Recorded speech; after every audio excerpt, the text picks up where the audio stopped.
Sir, social media అరెస్టులపై మీ అభిప్రాయం ఏంటి?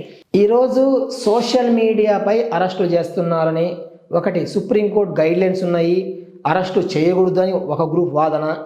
ఏంటంటే చట్టం పైన సరైన అవగాహన లేకపోవడం వల్ల ఈ విధంగా రకరకాల వాదనలు వస్తుంటాయి.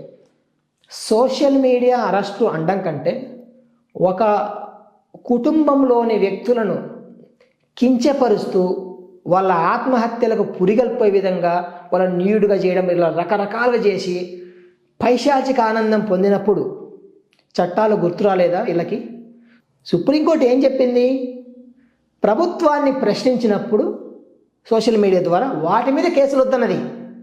అంతే తప్ప ఒక వ్యక్తిగత జీవితంలో చొరబడి వాళ్ళ మీద అక్రమంగా తిట్టి వాళ్ళ పోస్టులు పెట్టి వాళ్ళ వ్యక్తిగత జీవితాన్ని రోడ్డు మీద లాగి వాళ్ళ ఫోటోలు మార్ఫింగ్ చేసి అన్ని చేసిన తర్వాత కేసులు పెట్టకూడదు అని ఈరోజు ఎవరైతే న్యాయ కోవిదులు మాట్లాడుతున్నారో వాళ్ళ కనీసం ఇంగిత జ్ఞానం కొంచెమైనా ఉంటే ఆ విషయం మాట్లాడరు.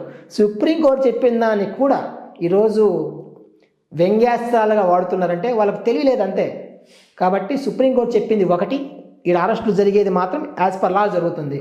అది మనకు ఆంధ్రప్రదేశ్లో ఏదైతే జరుగుతుందో సోషల్ మీడియా అరెస్టులు అవన్నీ కూడా చట్ట ప్రకారం జరుగుతున్నాయి. అంతే తప్ప సుప్రీంకోర్టు గైడ్లైన్స్ ఎక్కడ కూడా వాళ్ళు వైలేట్ చేయట్లేదు.